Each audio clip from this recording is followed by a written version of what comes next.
If you are over 65, your body is sending you messages every single day, and most of those messages get flushed away without a second thought. Literally. Because one of the most powerful warning systems you have is hiding in plain sight every time you use the bathroom. Doctors call it a window into your health, but most people never look through that window.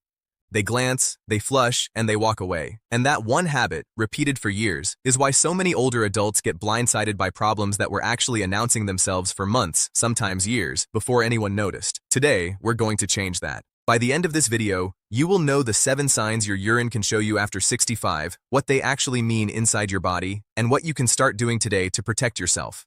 Stay with me, because sign number 4 is the one most people misunderstand the most, and it could be the most important one of all. Let's begin. What most people believe. Here's what most people believe about urine changes after 65. They believe it's just getting older. A little more urgency. A little more getting up at night. A slightly different color now and then. Maybe a bit of a smell after eating asparagus. Most people shrug it off. They tell themselves, well, I'm not as young as I used to be, and they move on with their day. But here's what most people don't realize. Your kidneys are not just aging. They are constantly filtering your entire bloodstream, every single drop, about 40 times a day. And what comes out the other end is not random. It is a direct readout of what is happening inside your circulation, your hydration, your hormones, your prostate or bladder, even your heart. When something shifts in your urine, it is rarely your urine that is the problem. It is a messenger. And the real problem starts when people treat the messenger like the disease, instead of asking what the message actually means. This is where the hidden damage begins. Not because the body suddenly breaks down after 65, but because changes that were small and quiet for years finally cross a threshold where they become visible. And urine is often the very first place that happens. So let's talk about why this organ system becomes such an honest narrator as we age. The hidden mechanism.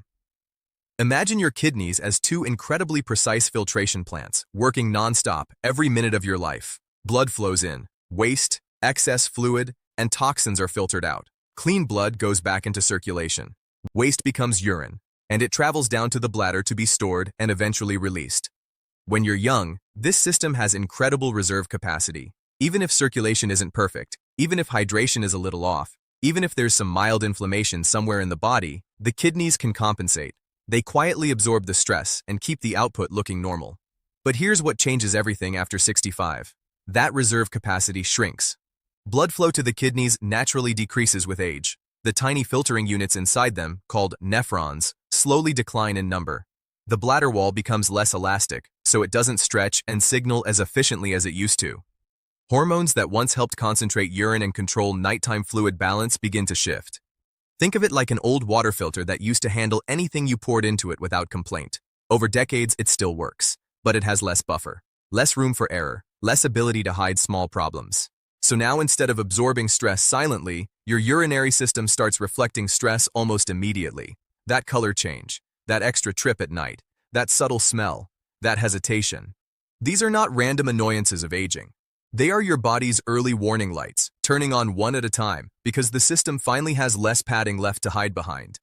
And that is exactly why these 7 signs matter so much more after 65 than they ever did at 45. Why it gets worse. With age. Let's go a little deeper, because understanding why now is the key to actually doing something about it. As we age, several systems quietly shift in the background, long before we notice any symptoms. Circulation slows down, blood vessels become slightly stiffer, and blood flow to organs like the kidneys is gently reduced. Less blood flow means less efficient filtering. Hormones change. For men, prostate tissue gradually enlarges with age due to hormonal shifts, which can affect urine flow and bladder emptying. For women, lower estrogen after menopause thins the tissue lining the bladder and urethra, making the area more sensitive and more prone to irritation or infection. Nerve signals weaken. The nerves that tell your brain, the bladder is full, become less precise over time. That's part of why some people feel sudden urgency, while others don't feel the signal until it's almost too late. Muscles lose tone. The pelvic floor and bladder muscles, just like muscles everywhere else in the body, lose some strength with age, especially without regular movement. Inflammation rises quietly. Chronic, low-grade inflammation tends to increase as we age, even without any obvious illness, and this can affect tissue throughout the urinary tract. Sleep changes. Deeper sleep stages decrease with age, which is part of why nighttime bathroom trips feel so much more disruptive than they used to. Put all of that together and you get a body that is far more honest, far more reactive, and far more revealing in its signals after 65 than it ever was in your 30s or 40s. This is not decline for the sake of decline. It is your body trying to warn you, clearly and consistently, if you simply know how to listen. So now, let's get into the 7 signs themselves. Sign 1. Color changes that aren't from food or water. Here's what most people don't realize about color. A pale straw color usually means good hydration. Darker yellow often just means you need more water, but certain color changes are different. If you notice urine that looks pink, reddish, or like tea or cola, and you haven't eaten beets or taken a medication that explains it, your body may be signaling something in the urinary tract that needs a doctor's attention, ranging from something minor like irritation to something that needs proper evaluation. This is not something to self-diagnose from a video, but it is absolutely something to never ignore and never explain away without checking. Sign 2. Foaming or bubbly urine. A little foam now and then, especially with a strong stream, is usually nothing. But here's where it gets interesting. Persistent, frothy foam that looks almost like beaten egg whites appearing again and again can sometimes point toward protein being lost through the kidneys. This is one of those early kidney signals that most people completely dismiss, until a routine blood test years later reveals a problem that had actually been announcing itself all along. Sign 3. A strong, unusual smell that doesn't go away. Certain foods change the smell temporarily. That's normal. What is not normal is a strong, persistent, unusual odor that lingers day after day, especially paired with cloudiness or discomfort. This combination can sometimes point toward infection, which becomes more common after 65 due to those tissue and immune changes we just talked about. Sign 4. Getting up. Multiple times at night. This is the sign most people misunderstand the most. Most people assume waking up 2 or 3 times a night to urinate is simply what happens with age, and they accept it as inevitable. But here's what changes everything. While some nighttime waking is common with age, frequent disruption, especially 3 or more times a night, can be connected to several different hidden factors. How the body manages fluid overnight, prostate changes in men, bladder sensitivity, or even how well blood sugar is being regulated. What surprises most people is this. The fix is often not about the bladder at all. It's about when and how you're drinking fluids, what's happening with circulation while you sleep, and whether blood sugar is staying stable overnight. We'll cover practical steps for this shortly. Sign 5. Straining, hesitation, or a weak stream. For men especially, a stream that starts slowly, stops, and starts, or feels weaker than it used to, is often quietly accepted as normal aging.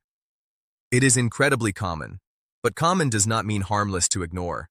This pattern is closely tied to changes in the tissue surrounding the urinary tract, and it's exactly the kind of sign that benefits enormously from early attention rather than years of quiet adaptation. Sign 6. Urgency that comes on, suddenly and intensely. This is different from simply needing to go. This is the sudden, almost alarming urge that makes you feel like you need a bathroom immediately, sometimes with little warning. After 65, this can be connected to changes in bladder muscle behavior, nerve signaling, or irritation in the bladder lining. It can feel embarrassing to talk about, but this is one of the most common things doctors hear about, and one of the most responsive to lifestyle changes once the root cause is identified. Sign 7. Cloudy urine. That persists. Urine should generally be clear to pale yellow. Occasional cloudiness can be from dehydration or diet, but cloudiness that keeps happening, especially with any discomfort, fever, or back pain, is your body's way of waving a flag that should never be waved away. A real story. Let me tell you about someone many of you will recognize a piece of yourself in. We'll call him Walter. 68 years old, retired, active enough, walked his dog every morning, felt generally fine. For about a year, Walter noticed he was getting up 2, sometimes 3 times a night. He told himself it was just part of getting older. His stream had also gotten weaker, but again, he chalked it up to age and never mentioned it to anyone, including his doctor. What frustrated him most wasn't the symptoms themselves, it was the exhaustion. Broken sleep, every single night, slowly wearing him down. His mood dipped, his energy during the day dropped. He assumed this was just what being 68 felt like. It wasn't until a routine checkup, where he almost didn't mention any of it, that his doctor asked a few simple questions and ordered some basic tests. What they found wasn't catastrophic, but it was meaningful, a combination of prostate changes and mildly elevated blood sugar, both quietly affecting his nighttime urination and both very manageable once identified. Walter's discovery wasn't dramatic. There was no emergency, but there was relief. Because finally, the broken sleep had an explanation, and an explanation meant a path forward. His story is not rare. It's actually incredibly common. And that is exactly why these signs matter so much. A simple at-home check. Here is something you can start doing this week with zero cost and zero equipment. Pay attention just once a day, ideally first thing in the morning, to 3 simple things: color, clarity, and how it feels to go. Is the color pale yellow or noticeably different? Is it clear or cloudy? Does urination feel normal, or is there hesitation, urgency, or discomfort? That's it. No charts, no apps required, although you certainly can keep notes if you like. Just simple daily awareness. This single habit, done consistently, is often how people catch a hidden pattern weeks or months before they would have otherwise noticed anything at all. The daily protocol. Now let's talk about what you can actually do, starting today. First, hydration timing. Many people either drink too little during the day and try to catch up in the evening, which worsens nighttime trips, or they don't drink enough at all, which concentrates urine and irritates the bladder. A simple approach: drink most of your fluids earlier in the day, taper down in the 2 to 3 hours before bed, and aim for pale yellow urine as your general guide. Second, watch the evening culprits. Caffeine and alcohol are both bladder irritants and both increase urine production. Having that evening coffee or nightcap is one of the most common, fixable contributors to nighttime bathroom trips. Third, move your body daily. Gentle movement, even a daily walk, supports circulation, which supports kidney function, and supports pelvic floor strength, which supports bladder control. Fourth, consider pelvic floor exercises. For both men and women, simple daily pelvic floor strengthening, sometimes called Kegel exercises, can meaningfully improve urgency and control over time. Your doctor or a pelvic floor physical therapist can show you the correct technique. Fifth, support stable blood sugar. Because blood sugar swings directly affect how much fluid your kidneys need to process, especially overnight, eating balanced meals with protein and fiber, rather than large amounts of refined carbohydrates close to bedtime, can make a real difference. Sixth, don't ignore mild constipation. A full bowel can press on the bladder and worsen urgency and frequency. Fiber, hydration, and movement all support this too. And seventh, simply observe and report. Bring what you notice to your doctor. Don't wait for it to become severe. Early conversations lead to early, simple solutions far more often than people expect. What you might notice over time.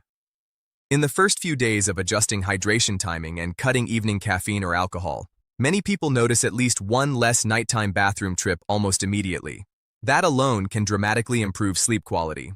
Within a few weeks of consistent pelvic floor exercises and daily movement, urgency episodes often become less intense and less frequent for many people. Over a few months, with stable blood sugar habits and consistent daily awareness, many people find their overall urinary pattern becomes noticeably more predictable and far less disruptive to daily life.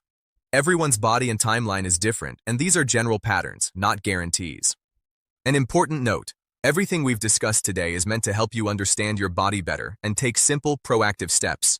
It is not a substitute for medical care. If you notice blood in your urine, persistent pain, fever, sudden inability to urinate, or any symptom that feels alarming or out of the ordinary, please see a doctor promptly rather than waiting. Most causes behind these 7 signs are manageable, especially when caught early, but only a proper medical evaluation can tell you what's truly happening inside your body. This video is designed to help you notice and ask the right questions, not to replace the answers only a doctor can give you. The ending. Here is what I want you to remember. Your body has been talking to you, quietly, patiently, every single day, in a language most people were simply never taught to understand. You don't need to fear these signs, you need to listen to them. Because the truth is, the body at 65, 70, even 80, is still remarkably capable of responding, adjusting, and healing when it is given the right information and the right support. The hidden cause is rarely as frightening as the uncertainty that comes from not knowing. So take what you learned today. Watch, notice, ask questions. Talk to your doctor if something feels different. Because the people who age the best are very rarely the ones who avoid every symptom. They are the ones who learned to listen early and acted with confidence instead of fear. Take care of yourself. Your body is worth listening to. And if this video helped you understand something you've been wondering about for a while, share it with someone you love. Because they deserve to hear this too.